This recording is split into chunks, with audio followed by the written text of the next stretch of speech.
Quite believe I'm saying this, but I've been training for like 10 years now, and I've recently changed up the way that I've been training, and I'm super excited to run you guys through it in this video. Welcome back to another YouTube video. In this week's video I am running you guys through a full week of workouts, and it's a slightly different full week of workouts. So we're going to be running through 4-day split, 3 leg days, 1 upper body day, cardio to run you guys through. And also I just want to explain a little bit because it is a little bit different to what you guys will be used to seeing from me in a full week of workout. Quick disclaimer, training like someone, eating like someone, copying what someone else is doing is not going to give you the exact same results as that person, because genetics are going to play a huge role. Different things work better for other people. Something that works really well for you or works really well for me might not work well for you, vice versa. We're all very different, and I do think a lot of training and nutrition, yeah, there's a lot of science to it, but there's also a lot of trial and error that we all have to personally go through, and I have definitely been through that over the past 10 years of me training. Like, I cannot believe I'm saying that. I can't believe I've been taking the gym somewhat seriously for 10 years now. Like, that is a long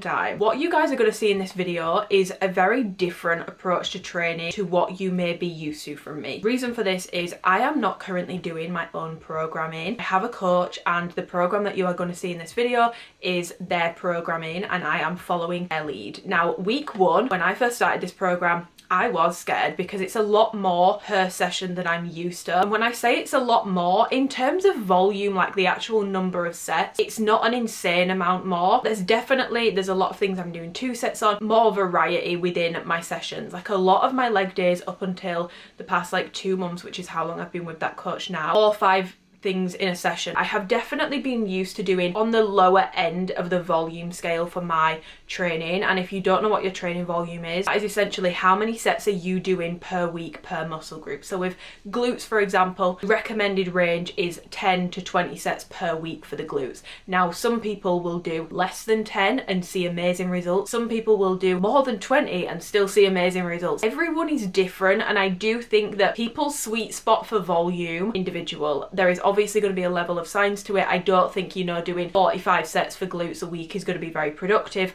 but some people benefit more from higher volume and prefer higher volume. Some people benefit more from lower volume. I have definitely been doing like more like mid to lower volume. I'm not going to sit here and say it doesn't work for me, because it absolutely does, but the past 8 weeks has definitely opened my eyes to the fact that a bit more volume does also work for me, and it's definitely taught me, I would say, the biggest learning curve that I have had from doing like a slightly higher volume program, my training intensity. And I feel like the biggest hypocrite in the world saying this, because I bang on about training intensity and training close to failure and all this sort of stuff. I feel like every time you think your training intensity is, it's there, it's hard, like you're training really hard, you're pushing yourself really hard, when you get a coach or a PT, you come to realize maybe I wasn't going as hard as I thought I was. Maybe I could have been going like a little bit harder, because doing higher volume has definitely forced me to stretch my limits in a slightly different way, but it's made me realize I don't think I was training as hard as I thought I was. With that being said, I definitely probably wouldn't be going for any higher volume than what I am currently doing, but I have actually really enjoyed it. Recovery, as it always is, whether it's lower volume or higher volume, was not great on that first week. Like, it wasn't the best. From like week 2, halfway through week 2 onwards, I've been completely fine in terms of my recovery. I'm recovering really well. I don't have super crazy soreness. I might get the odd day where I feel a little bit worse than others, but I don't get crazy amounts of soreness. And I'm in a diet phase at the moment, and I am maintaining my muscle mass really well. But I just wanted to explain that, because I don't want you guys to watch this video and think, but you, Amy, you've been telling us like 4 or 5 movements a session max years, like why aren't you doing that anymore? I probably will do that at some point again, and I still stand 10 toes down. I am definitely more of an advocate for more of a lower volume, higher intensity approach. The amount of volume I'm doing at the moment, whilst it's higher, I wouldn't say it's like abnormally high. Both sort of work, but there will be a point on both ends of the scale where it's not productive. There is definitely such thing as not doing enough volume, and there is definitely such thing as doing too much volume to the point where you can't really recover from it anymore, or it's just like a shit ton of junk volume and it's kind of pointless. Minimum effective volume, so like the least amount of volume that you can do per week, which will elicit growth for you for that muscle group. And then you've got your MRV, which is your maximum recoverable volume. That's the amount of volume you can get away with per week where you can still recover from it, but anything above that, it's really going to be hampering with your recovery, which we all know is so important. You are not growing when you're in the gym. Yes, the things that you are doing in the gym will cause you to grow, but your recovery is absolutely crucial for growth. And if that is your goal, then you really do need to be paying attention to that. It works on a sliding scale, and like I said, I do think a lot of it just boils down to how your body responds and your personal preference for your training. Now, with that being said, I do definitely think that this program is definitely more suited to my more advanced ladies. I definitely wouldn't recommend it if you are towards the start of your fitness journey. I just think it's going to be too much for you, and it's going to be too much for you to be able to apply the right level of intensity. For those individuals, I would definitely opt for something lower volume where you can really work on form and your intensity a little bit more. My main goals with this current program, there is a hefty emphasis on quads and glutes because those are the two areas I am most bothered about. I do then have like a posterior focused leg day, which is very hamstring focused, but you will see in the program, obviously I have quads and glutes A, quads and glutes B, so I'm hitting both of those muscle groups twice a week to up my frequency a little bit. Really good results. Obviously nothing crazy because it's only been 2 months. I'm very happy with how I've been progressing. I've been progressing on my lifts. I'm getting stronger. All the markers that I am progressing and recovering from my sessions are there. I then have my other leg day, my third leg day of the week, which is much more hamstring focused. My upper body day, there's much more of a back and shoulders emphasis, so like pull and push mixed into one. If you are new here and you've not seen my videos before, I don't train chest. There is never chest work in my programs because I have implants. It causes me pain. It's very uncomfortable. I hate it, to be completely honest. So that's why I don't have any chest work, and the reason why I do upper once a week and it's more of like a little bit of everything session is because I've been training for years. I used to hit upper body twice a week, and you're not going to know from looking at yourself, like before you start training, you're not going to know these things, but my upper body is definitely more dominant than my lower body, which I know you're probably thinking, no it's not, you have a lot of muscle on your lower body. If I train my upper body at the same frequency and intensity and consistency as I do my lower body, my upper body will be a lot more built than my lower body because my upper body grows so much quicker, and that's something that I've learned about myself. And so when I am training, you know, push and pull split, like really heavy lifts every single week, progressively overloading, to put it bluntly, I just don't like how the results of that looks on my body. I would say I'm probably more of an anomaly. It's not really the norm for women to have such dominant upper bodies. I've laid those foundations, and so for me now, once a week, just sort of doing a little bit of everything to maintain my strength is fine, and that's the reason why. But obviously if you are wanting to build and grow your upper body, I would recommend you be hitting it twice a week. In terms of frequency, it's not always more is better, more is better, but you know, if you are wanting to really grow a key muscle group, I would highly recommend that you are hitting it at least twice a week. Some people say 3 times, but I would say 2 to 3 times a week is going to be the sweet spot if you are really wanting to grow a particular area. Never train legs back to back. You wouldn't want to do a leg day on a Monday and a leg day on a Tuesday. Always give yourself at least 48 hours of rest in terms of how you are going to slot these workouts into your program should you wish to do so. And the only other thing to mention in terms of the weight training that's going to make sure you get the most out of it is just your training intensity. If you are doing this program but you're going through the motions, you're not training with a good level of intensity, you're leaving loads of reps in the tank, you're way far away from failure, it doesn't matter how good the program is,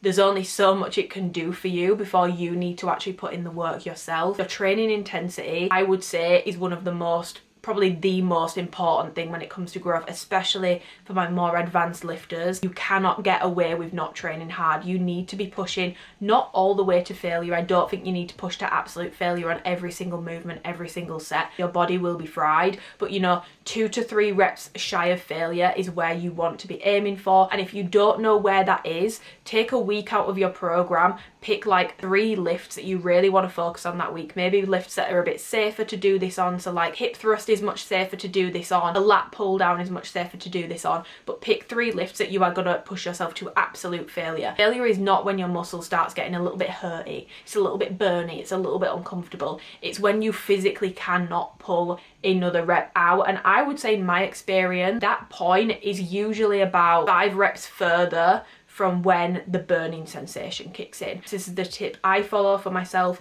This is a tip I will give to my client. When you feel like I actually physically cannot do any more reps, just tell yourself 5 more reps. You might get 5, and in which case you were not anywhere near close to failure. Alternatively, you might not get 5, but you might get an extra 3, and then you have a much better gauge of where failure actually is and what it feels like to train close to failure. Because while used to just stopping when the burning sensation kicks in, you might not actually know what that entails. And it's a skill, it's something that you learn over a long period of time, and even when you've been training for a really long time, you will still go through those phases where you think you're training really hard, but you might not be going as hard as you actually think you are. And then the final thing to go over before we're going to get into the workouts straight away is your cardio. So my cardio regimen for the week is 90 minutes a week, and I will either do stairs as an option, or I will do incline treadmill walk. As much as it's meant to be 90 minutes less, sometimes if I'm getting really bored, I will mix it up and put sprints in. I will typically do like 10 to 15 minutes of,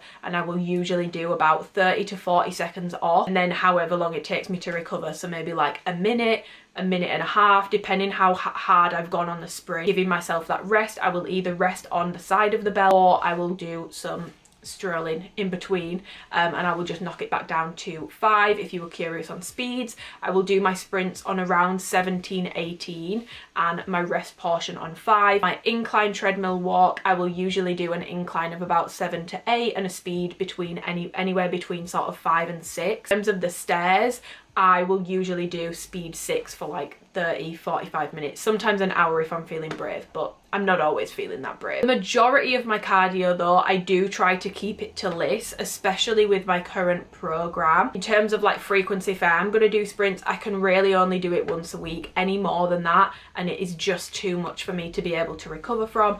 I physically cannot recover from doing that with the current training program that I am doing more than once a week. So that maximum once a week, but my list, I will usually split it into either 3 sessions of half an hour, or 2 sessions of 45 minutes, or 1 session 30 minutes, 1 session 60 minutes. I like not to do my cardio unless it sprints under 20 minutes when it's list, just because I feel like you don't get your heart rate up enough, which is obviously an important part of doing your cardiovascular exercise. I feel like under 20 minutes I don't get my heart rate up enough, and it just doesn't feel, it feels more like a walk than it does cardio, if that makes sense. Sorry, I've just had to move backwards because there's a light and it's like moving around my room and shining on my face. So in total, 90 minutes a week, the vast majority of that coming from list. For purely recovery purposes, it's a lot easier for me to recover from list cardio than it is other things. And in terms of when I do my cardio, either on a rest day or after my weight sessions. I will never do cardio before, I always do it after, because otherwise it just completely takes away from my weight sessions and hampers with my progression in the gym, my performance in the gym, which is obviously really important, especially considering I'm trying to lose body fat at the moment. I'm already not putting my body in the best position for muscle growth, so anything I can do to make sure my performance stays strong in the gym, I'm going to do that. And doing cardio after weights helps a lot with that, whereas if I was doing it before, I would probably be having quite a lot of issues with that. And then before we get into the workouts, one little tip for anyone who is currently on a fat loss journey: if you have, let's say, 10,000 steps a day to do and 90 minutes cardio a week, just make sure, especially if you are doing your cardio on the treadmill, that you are not counting those steps towards your step goal, if that makes sense, because your expenditure is based upon you doing 90 minutes of cardio a week and 10,000 steps a day. Those are 2 separate things, and you don't basically want to be doing your counting the steps that you are doing during cardio, especially if you're doing it on a treadmill, towards your daily step count goal, because your deficit is based on you doing both of these things, not one or the other. And when you start contributing the steps during cardio towards your daily step count, your expenditure is actually ending up lower where it's meant to be. So that's a little tip that I feel like I don't often see people talking about. It's a mistake that I've made before, it's a mistake clients have made before. You basically want to treat those two as separate. So the way I do it is I will try not really to touch my phone when I'm on the treadmill. I try to just leave it on there, so none of my steps that I'm doing on the treadmill are going to get picked up by my phone because I'm not stepping, but it gets picked up by my Aura Ring. And my step goal, I will usually take actually more from my phone, and basically it helps me to keep those two things separate because my Aura Ring picks up everything, my phone just picks up my steps for the day outside of cardio. So that's just a little tip, especially if you are someone who likes to, you know, scroll and stuff whilst you're on the treadmill. Fine, try and do it with your phone resting on the thing, because like I said, the step count and the cardio per week, two separate things. You need to treat them as the two separate things that they are intended to be. Let me know if you've got any questions about anything. Like I said, I know that this is definitely a different training style from me, and it's definitely more volume than you guys will be used to seeing, but I'm hoping that maybe you guys want to, you know, you're ready to switch things up a bit. And I will say I have enjoyed just switching things up a bit, because even though yes, I would change up the movements, the way I have trained has remained the same for years now. Like, I've been very consistent in the way I train. I've only really made slight adjustments. So doing something that feels quite different has actually been fun, and it's been really good for my adherence as well, because I've been more excitable and intrigued by it. I've not really skipped any sessions other than when I've been sick, which is a really good sign that I'm enjoying it and also recovering from it as well. So enjoy the full week of workouts. Okay, quads and glutes session 1. This is actually my favourite session of the week, and I'm starting off with some hip abductions, just the seated hip abduction machine. So obviously you're sitting down. People tend to do it differently. Some people lean back, some people lean right forward and come up off the chair. I just sort of maintain a slight forward lean, so I'm not flat against the bench at the back, but I'm also not hovering above the seat. Just a slight forward lean, and then really slowly controlling the weight out, slowly back in, explosive on the way out, slowly back in, and just controlling that weight. This is a movement that I've not done in a very long time. I had to remove it from my program because I was basically overdoing it and it was causing me major issues with my piriformis muscle. I'm happy to report, since my coach has put this in my program, I've had no issues with this movement. It's caused me no issues whatsoever.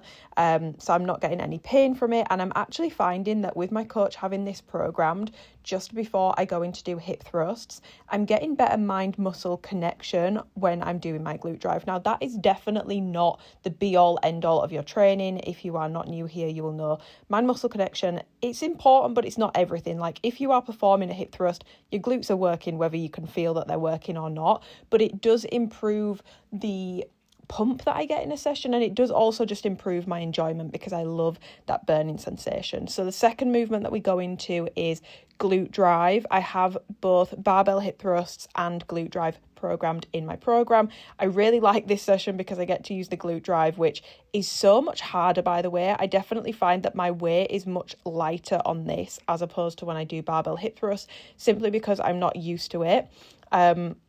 But I think whichever one you are more used to, you will be stronger on. I don't think one is inherently harder than the other. I think it's just whatever your body is used to performing. So this is a second movement, but obviously with hip abductions, it's not a major movement, so it doesn't take it out of you. It just sort of gets me nice and warmed up to go into this, and I do 3 sets here, working my way up. So this was my final set and my heaviest set. So just to run you guys through the form's a little different because you're not going to quite get that 90-degree angle with the shin, but everything else is the same. So you want to maintain a forward sort of gaze with your eyes, and this machine makes it really easy because of the positioning of the bench to just sort of make sure that you are hinging basically from the sternum down and then coming back up. And you will see on every single rep I am coming right the way up to the top. You want to make sure that your torso and like hips and thighs are basically as one.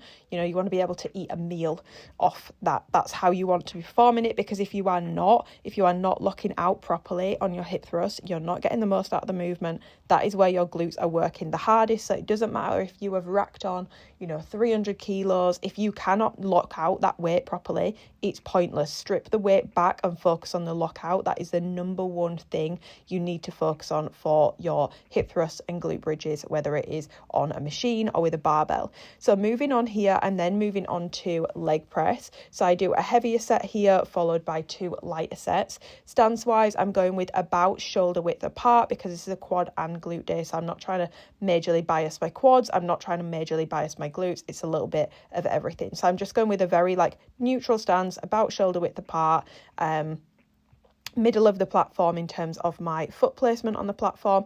And the main things that I focus on with a leg press is obviously my range of motion. So you want to make sure that you are bringing your knees as close to your chest as you can, because if you're not, and again, if you are just sort of coming a quarter of the way down then pressing back up, yeah, you might have 200 kilos on there, but if you are not getting a good range of motion, you're not going to be getting the most out of the movement. So prioritize your range of motion and your form over weight. Always, because you want to be able to get the most out of the movement. And trust me, you will notice a huge difference. So then I'm moving on to single leg press. This leg press, this looks hilarious because I've literally got 2.5 either side, actually weighs 100. So the leg press itself is pretty heavy, which is why I've only got 2.5 either side, just in case anyone was curious. Another tip for leg press, whether you are doing it single leg, so my stance is the same, I'm keeping it about shoulder width apart, middle of the platform, and instead of doing both legs, I'm just doing one leg here. But make sure that you are sort of use those handles to pull yourself down into the seat, because if you don't use that and you find that you get back pain with a leg press, that is probably why, because what's going to be happening is when you are pressing, your lower back is coming away from the seat. So you end up, yes, you're pressing through your quads and you're pressing through your glutes, but you're also going to be doing a lot of that pressing motion actually through your lower back. So using those handles to sort of pull yourself down into the seat helps to sort of offset that. I do take a rest in between legs for any single leg work that I do. And yeah, again, same form tips, so just making sure I'm getting a nice, good, full range of motion. Obviously, I panicked a little bit there. I was like, I don't think I can do it. Actually, I hadn't set it up properly. But the same form tips apply, making sure you're getting a full, nice range of motion. You don't need to lock your knee out at the top or anything like that, but bringing it down as far as you can and then pressing back up. This is such a hard movement, especially on this leg press. I really struggle with these. And as always, pushing myself to my limits. I didn't even get my final rep there. So moving on, we are then doing some cable step ups. This is probably one of my favorite movements, full stop, at the moment. It's definitely one of my favorite glute movements ever. So setup wise, you want to make sure that you have a bench which is about knee height, and then you're going to stand up on the bench. You're going to have the cable attachment at the bottom. You're basically going to hold onto the cable tower attachment, which is why I like doing them with the cable, because it gives you something to hold on to so that you can properly send that leg back. So I want you to think about pushing through the heel of the foot that is on the bench and really pushing your hips back in the movement. Think about more of an elevator motion. No, not elevator motion. Think about more escalator motion rather than elevator motion. So instead of just coming up and down, up and down, up and down, you're actually thinking about sending your hips back to get a bigger stretch on your glutes. And if you are someone who struggles to feel step ups in your glutes, do them like this and I promise you it will change the game. Other thing to be aware of is just a light tapping of that foot on the floor. You do not need to bounce off it. You shouldn't be pressing off it because you want to be using the glute of the leg that is up on the bench. Slow and controlled, training close to failure. And this is absolutely one of my favorite glute movements at the moment. Ever since I started doing it a few months ago, I can do a glute day without it, and I do a glute day without it, but I definitely like to have it in my weekly rotation. It's definitely one of those movements that I just get such a good connection with, and I feel like it works really well for me, and it's not as intimidating to set up as it might look, so do give it a go if you haven't already. So then final movement for this session is just leg extensions. So here you want to be focusing on really contracting your quads to lift up that weight. So not just thinking about flinging the weight up, you want to be thinking about it's your quads contracting that are moving that weight from A to B, rather than just thinking about flinging your feet up with no control whatsoever. A little bit of a pause at the top where your quads are fully contracted, and when you're coming down, make sure that you set up the adjustments and stuff in a way that you can get a good stretch on your quads on the way down. So you're going to get a nice big stretch over your quads on the way down, and then as you come back up, thinking about contracting to lift the weight. This is the same with a lot of movements, especially hip thrusts. Instead of thinking about getting the weight from A to B, think about squeezing your glutes and contracting your glutes to lift the weight. Same with the leg extension. Think about contracting your quads to lift the weight rather than thinking too much about just getting the weight from A to B and sort of flinging it around. Slow and controlled always, and making sure that you are pushing yourself close to failure, because that is where the gains are. That's where the gains are. You can't avoid training hard. I do have a rest day, by the way, or I will do upper body between these sessions, or there will be a rest day. Just an FYI, because I know I've got 2 leg days back to back here, but there will either be an upper body day depending on the week, or a rest day or a cardio day. So starting off this session with some laying hamstring curls. Very, very, very, very, very simple in terms of form. The main thing is just making sure you drive your hips down into that pad. And again, you're not flinging the weight up. You're using your hamstrings to lift the weight. You are lifting with muscles, not momentum. Towards the end of my set here, my hips do start to rise up. So that's something that I will be working on in the coming weeks to make sure that I'm not doing that towards the end of my set so much, because driving your hips down into the pad is going to really make sure that you are using your hamstrings to lift the weight and not just basically flinging the weight around and lifting your hips, letting your hips shoot up. Moving on, I then go into my stiff leg deadlifts. So these are similar to an RDL, like it's a very similar setup. You're going to walk up to the platform, you're going to grab the bar, you're going to do a couple steps back. But the main difference here is the range of motion, essentially. Yes, you're also going to be trying to keep your legs more stiff. The clue is in the name. But with an RDL, I will come down to about here and then come back up. With a stiff leg, I am really bringing it almost to so the plates are on the floor. If you are shorter, the plates will probably reach the floor. Because I am a little bit taller, they don't quite reach the floor. Some weeks I will put plates under them so that it does. Some weeks I don't. I was finding that I was getting back issues when I was doing that. I think I was really letting it like bash off the floor, and I was maybe breaking my bracing and it was hurting my back. I'm not sure what was going on. But the main cues here in terms of form is you're going to be up at the top. You're going to do your usual bracing your core, making sure your core is nice and tight, especially when you are doing that increased range of motion. You really need to make sure that your core is nice and tight. So if you don't know how to brace or you're confused about that, please leave a comment below. You're always welcome to ask me about it and I will explain it for you. But essentially, top of the movement, you are going to focus on pushing your hips back. You're going to try not to put so much of a bend in your knee. Now, if I was doing an RDL, I would probably bend my knee a little more. But here, I'm focusing on trying to keep my legs a little straighter. There will always be a slight bend look because that's the way that my body is set up. But I'm really focusing on trying to keep them a little bit stiffer, a little bit less bent, to basically work on my hamstrings more. It's going to work your glutes as well, but this is very hamstring dominant, much more hamstring dominant than an RDL, and those are basically the key differences. But for all intents and purposes, the setup is generally the same. It's going to be the range of motion and also the positioning of your knees. Less bend in the knee for these. Moving on, I then have some quick, I think I do 2 sets here of cable kickbacks. Now, I have put a clip in, obviously it's a different outfit from the other week because these are currently out of order in my gym, so I wasn't actually able to do them, but I wanted to include them. So here I'm just doing a cable kickback. It's not a glute medius kickback, it's not a cable abduction. So in terms of that pizza cutter analogy, we're just kicking straight back. We're not coming diagonal, we're not coming out to the side. So in terms of form here, I like to have like a slight bend in the knee. Some people like to keep their leg completely straight. I really do feel when it comes to cable kickbacks, a lot of it boils down to your personal preference, and you have to play around with positioning to find what works best for you. But over time, I've slowly found that for me, somewhat of more an upright position, not bolt upright, but also not completely bending over, a little bit of a bend in my knee. And this really helps me to feel like I'm really pushing back with my glute rather than just swinging the weight. That bend in my knee, I don't know what it is,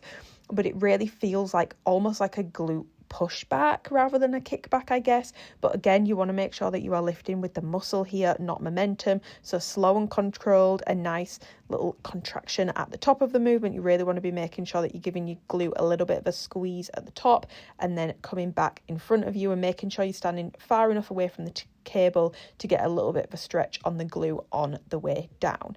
Then I am moving into my B stance RDLs. So these are basically an RDL, but it's B stance. So you can see with my feet here, kind of, but if you can't, basically the foot of my non-working leg, in bunny quotation marks, because it is still working, it's still assisting me.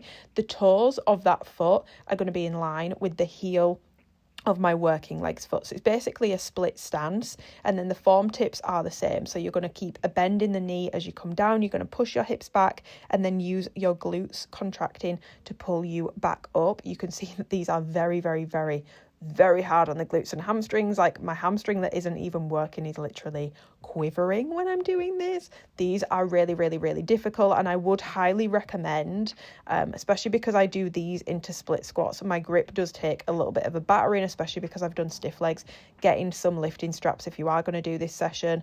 I don't always use them when I'm doing dumbbell movements, but I've found that it really was my grip that was giving up before my legs with these. So I do use straps just to make sure that I can actually progress on weight and not focus too much on grip. You can see a little bit better here in terms of the split stance, how that's going to work. These are going to work your glutes and your hamstrings, and I really, really do like doing these. Some people do them with a barbell. I like to do them with a dumbbell, and I like to hold one at a time just so that I can focus on my balance a little bit more. I find it easier. It's still very difficult, but easier to do it like this. So this is how I like to perform my B-stance RDLs, and these are absolutely killer, especially because I have to do stiff legs in the same session. These really are killer, but they do work the muscles differently. These are definitely more glute and hamstring. Stiff leg is very, very, very much hamstring dominant, very hamstring focused. So it's not redundant because they are slightly different movements and they are going to target your muscles differently. So moving on, I am then going into my Bulgarian split squats. So here I'm just doing 2 sets, which I find there's a lot of things in my program. I do a lot of movements in a session, more than usual, but I'm doing 2 sets on a lot of things. These, I find that when I'm doing them for only 2 sets, I'm really able to give my all to those sets, and I really, really, really do enjoy just doing 2 sets of these. In terms of my stance for these, I'm actually doing more of like a neutral stance. I'm not doing them super glute biased. I'm actually just doing them pretty standard, so I'm not thinking too much about sinking back and down, but I'm also not thinking about really leaning forward in the movement over my toe either. I would say I'm getting probably equal engagement from my quads and my glutes when I'm doing this. And again, I am using lifting straps to make sure that I'm able to get the most out of the movement, out of my glutes and my quads, as opposed to it being basically my grip that gives up on me, and slow and controlled as always. I absolutely love doing these, and I get such a good connection with them once I've done the B-stance RDLs first. Moving on, we've got hyperextensions. Now, my main form tip for these is a weird one, but if you are not new here, you'll be familiar with this. Basically, imagine that someone has put a rope in your bum hole and you are a puppet and they are pulling you up by that. You don't want to think about flinging your sort of back up and using your upper body to lift the weight. You want to think about you're coming down and then your glutes are contracting to pull you up, like someone's got a string in your butthole and they are pulling you up by the butthole.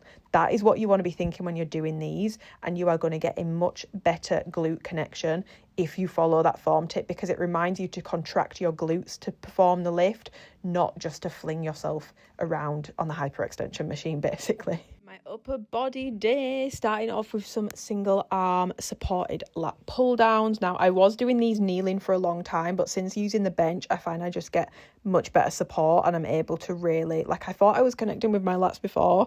Now, this is easily probably one of my favorite movements. So basically with the setup, you want to make sure you've got the bench pulled into the cable machine, slight lean with the bench. It doesn't need to be upright. And then I will also lean the bottom just to push me forward a little bit, just to make sure that I can really focus on using my lat to pull the weight and not be sort of thinking about the positioning of my body, if that makes sense. Then in terms of the movement itself, stretching all the way up, but not all the way up to the point where you lose tension on your lat. So you're going to see I don't come all the way up and like fully stretch my arm out. I do leave a slight bend in my elbow, because the issue when you're coming all the way up is that you are going to take the tension off your lat. And especially if you are someone who struggles with your traps getting overly engaged in back movements, I highly recommend following that cue. Yes, the stretch is important, but you don't need to go all the way up to the point where your arm's fully locked out and you've taken the tension off the lat. And then I basically lift sort of down in sort of like a semicircle swooping motion, thinking about driving my elbow into my hip in terms of the direction of that. And on the way up, instead of thinking about going straight, it's almost like a semicircle swooping sort of motion. It was actually one of the physios that works at my gym that gave me that tip, and ever since, Like, again, I thought my lat engagement was good before. Now it is 10 times better. This is one of my favorite back movements to do. Then moving on, I'm just doing some tricep extensions. The main thing here is you want to make sure that you are bringing that weight all the way down. So you're pressing all the way down. A lot of people, when I see them do tricep extensions, they will stop about like there, but they don't fully extend their arm. You need to fully extend your arm to get your tricep at full extension to make sure that you're getting the most out of the movement. That is the full range of motion for a tricep extension, getting a little bit of a stretch on the way up, but mainly focusing on fully extending at the bottom of the movement. And you can see here, you can literally see my tricep in my arm, which is honestly really satisfying, to be honest. Also, this was filmed a few weeks ago, just because the cable attachment has been out of service for this week at my gym, so I did have to actually improvise a little bit, but luckily I still had these clips on my camera roll. So this is actually from a few weeks ago. I've made more progress since, which is stunning. Then moving on, I've actually retired doing this movement. I now use a machine, but obviously I don't have that clip because I wasn't able to film my upper body session this week. The reason being is you can see here I'm doing like basically a narrow grip seated row, but you can see how because of this cable attachment and the seat is so low and the cable is so low, I'm not able to row like just directly back. I'm sort of having to go back and up, which isn't inherently a bad thing. It's still a good back movement, but when you're doing it like this, you're going to get a lot more upper back engagement and a lot more trap engagement, which is something I try to avoid because I already have very dominant, very overpowering traps in a movement. So I have actually since switched that movement, but I think that's a good learning point, especially if you are someone who is not trying to build their upper back. Trying to avoid things where you are sort of rowing up as well as back is a good tip for something to be avoiding, which I don't really like to tell people to avoid things, but you know. Moving on, I'm then doing some dumbbell shoulder press. Basically with these, you just want to make sure I set it up so that I'm slightly leaning back. I'm not completely bolt upright at the top, not fully locking my elbows out, maintaining a slight bend, and then I just bring the dumbbells out to my ears, basically further out, so that the dumbbells sort of sit over where the top of my shoulder is, keeping my wrists and elbows sort of stacked throughout the movement. And you don't need to come as far down as I'm coming on those reps. I always feel like I'm not coming that far down, but just bringing the dumbbells down to chin height is fine. That's how it looks to me in the mirror, but then when I film it, I'm like, they're literally coming all the way down to my shoulders. Then moving on, I'm not doing these in slow motion. There was something wrong with the setting on my camera, but I'm just doing some dumbbell lateral raises. Main cue for this is you want to think about pushing the corners of the room away. So instead of thinking about sort of coming directly out to the side, I sort of do these at a slight diagonal angle, so you can see that my wrists are sort of facing in front of my body. And I like to do these seated as well, because I find that when I do them standing, I get a lot more like bounce, and like I tend to like shrug the weight a little bit more. Doing them seated takes all of that out of it to really allow me to lift with muscle, not momentum, because there is no momentum that I can really get because I'm sitting down. I'm much more stable. Towards the end, I definitely do get a little shruggy, but really thinking about lifting my pinkies to the corner of the room has been a game changer for me with these, and it really helps me feel it in my I nearly said lats then, delts more than it does my traps. Okay, moving on, I then do a core circuit starting with leg raises. The main thing for all your core work is thinking about sinking your spine into the floor. You want to think about your spine being basically attached to the floor. I'm going to move my arms here so that you guys can see how I'm actually performing these, because if you are basically having that excessive curve in your back when you're doing your core work, you're not engaging your core properly, you're not engaging your abs properly. It's actually going to be the hip flexors doing a lot more of the work. So if you really want to engage your core, you really need to think about essentially sinking your spine into the floor. And the main thing with leg raises is if you reach a point on the way down where you feel like your spine is lifting from the floor, you might want to consider stopping there. You don't need to bring your legs all the way down. Everyone is different and you can modify it for what works for you. And then moving into bicycle crunches, which I remember when I used to go to classes, everyone used to do these so speedily. The main thing here is you want to make sure that shoulder is leaving the floor as you reach that elbow over to the opposite knee so that you're getting a good crunch crunch out of the movement. So the shoulder is going to come up off the floor, the elbow is going to touch the opposite knee, and you are essentially going to be working a bit more of your obliques here, which I know people get scared about because they're like, I'm going to get a huge blocky waist. The only way that that really happens is if you are doing oblique movements with significant weight added. So I wouldn't worry about it too much. There's nothing wrong with a bit of oblique work. I'm then doing some medicine ball crunches. So I'm keeping my knees, legs in that sort of tabletop position, and then basically bringing the medicine ball behind my head, trying to think about really engaging my core on the way up, working on my breathing. So I will breathe out on the way down, and on the way up I will breathe in on the way down, out on the way up, as I'm contracting my core, as I'm contracting my muscles. This is probably my favorite core movement to do at the moment. I absolutely love doing this movement, and since I did this a few weeks ago, I'm pretty sure I was using a 3 kilo ball here. I've now worked my way up to 5, so this is something that you can progressively overload on in terms of the weight that you are using. And again, just thinking about keeping your spine to the floor as much as possible throughout the movement, crunching up, bringing those shoulders off the floor, and that's it. I do about 45 seconds on each, and I do about 3 to 4 rounds. Final session of the week, and we have got quads and glutes B. So this is my second quads and glutes focus session of the week, and my final session. I do like to spread them out, so those will be the furthest leg days apart that I do, just to give my quads a bit more time to recover, because they're both very quad and very glute heavy. So I'm starting off with barbell hip thrusts on this day. I really enjoy using the glute drive one day and barbell the other day, because it's almost like a reward when I get to use the glute drive, because I don't have to, fully set it up.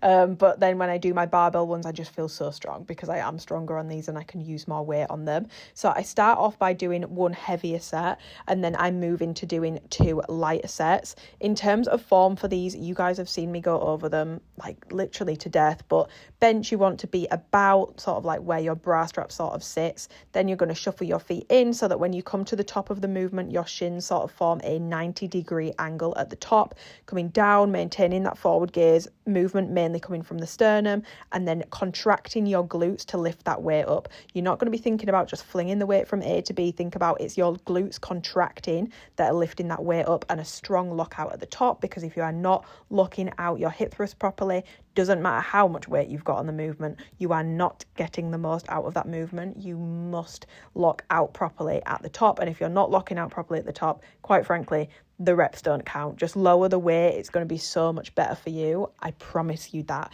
So I start off this session with hip thrusts.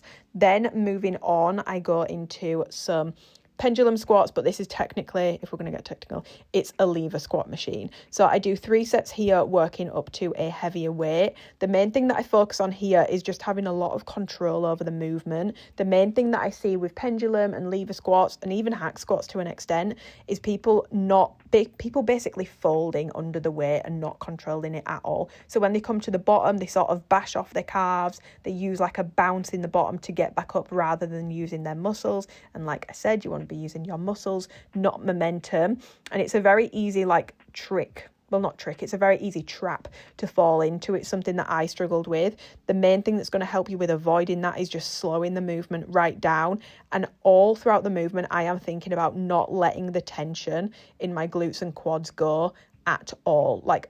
There's no point at which I am not basically thinking about my quads and glutes in this movement, and I find it really helps me to just stay strong in the movement and not collapse under the weight, essentially. So this was, I believe, my second heaviest set, and then my final set I wasn't able to film. So you're going to see the same again here, but it might be a bit more helpful without the joggers to see sort of knee angles and all that sort of stuff. So I am just setting up strong at the top, bracing my core nice and tight, coming down, and you can see I'm not bouncing out of the bottom. I'm not bouncing out of the hole. I'm really using my quads and glutes to push me back up in this movement. And I absolutely love this machine. It's probably one of my favourite leg machines at my gym, and it's one of the only ones that doesn't start with a ridiculously heavy weight either, so I feel like I'm actually truly able to progressively overload on this one a bit more, because the machine itself isn't so goddamn heavy. Now you will see towards the end of the set my knees definitely do start to bow a little bit, so that's something that I do need to work on, because you want to keep your knees as outwards as possible and as strong as possible.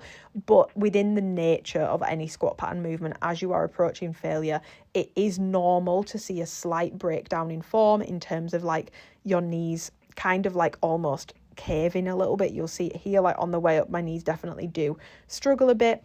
But again, we did the set, pushing close to failure, training super hard. That's what we want to be doing here.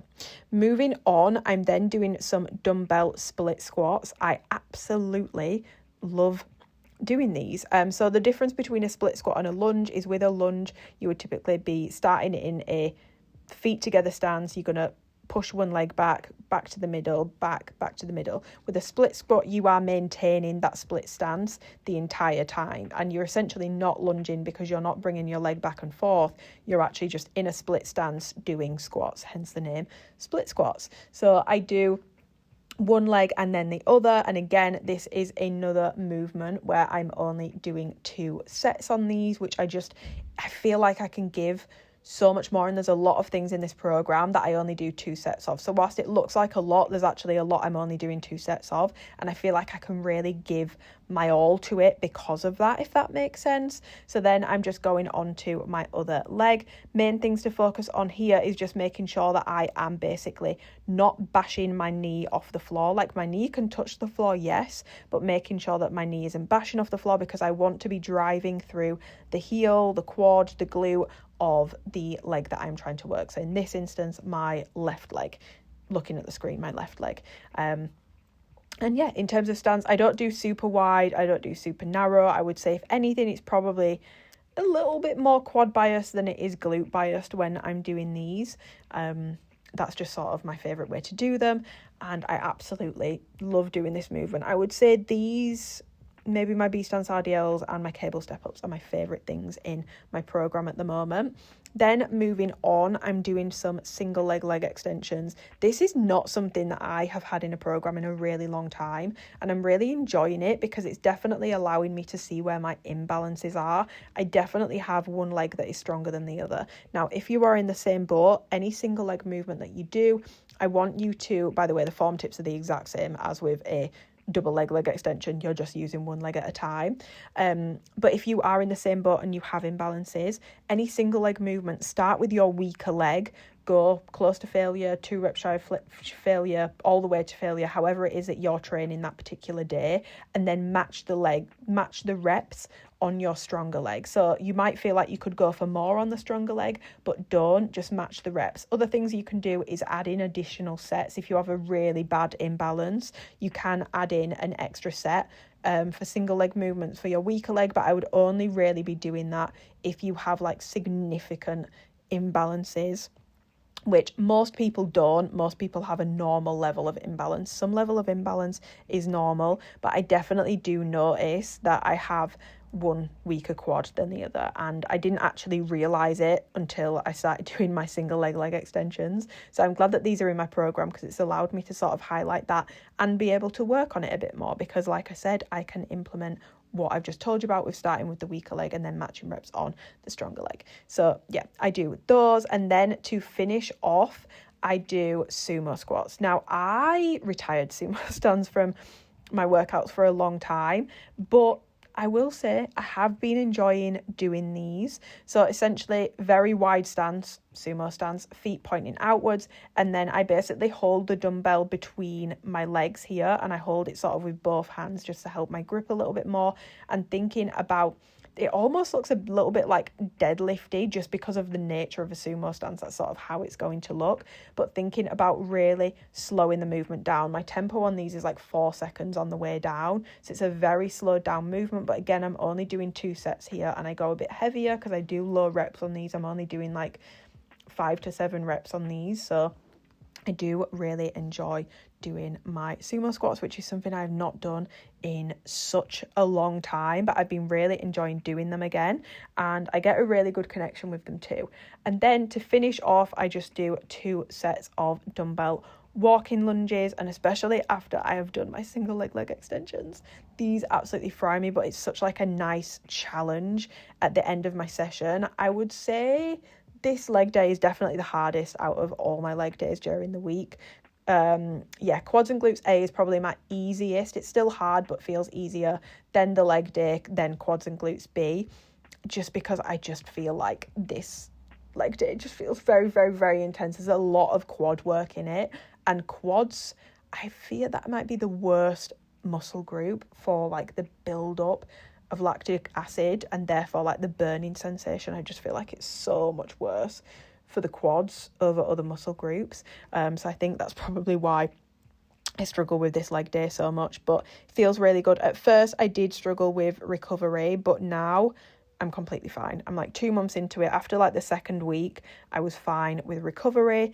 And yeah, it feels like a nice challenge at the end of my workouts for the week. So that is my full week of workouts. I hope you guys found that helpful. I hope you guys enjoyed. If you do have any questions about anything I've gone over in the video, anything form wise that you're not sure on, or if you ever feel like you need a little bit of extra help with your form or any fitness questions, please comment them below, or you can always send me form videos on Instagram. Like, I do help people with that quite regularly. You can always reach out to me, ask me questions. I'm an open book with things, because yes, I do coaching, which is obviously a paid for service, but not everyone can afford to pay for coaching. Not everyone needs a coach. Sometimes you just need a little bit of assistance, a little bit of guidance, a little bit of extra help, and I will always want to be a helping hand for the girls through the weight training journey, because like I said, I've been doing this for like 10 years now, so I've learned a lot. I've learned a lot through myself. I've learned a lot through training clients. I've learned a lot from other coaches, from having coaches. You are always welcome to pick my brains about anything.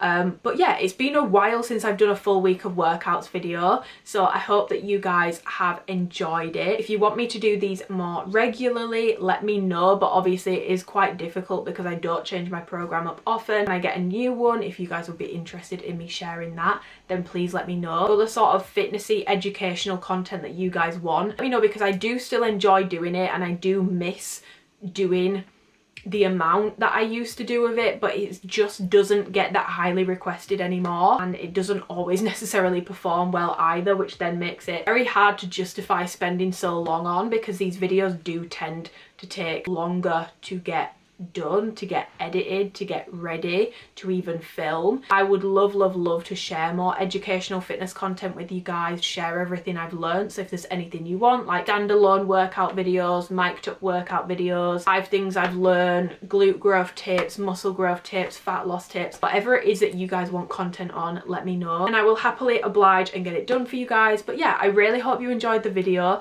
Give it a thumbs up if you did, subscribe if you want to and you haven't already, leave a comment below because it really helps me out, and yeah, I'll see you guys in my next video. Goodbye.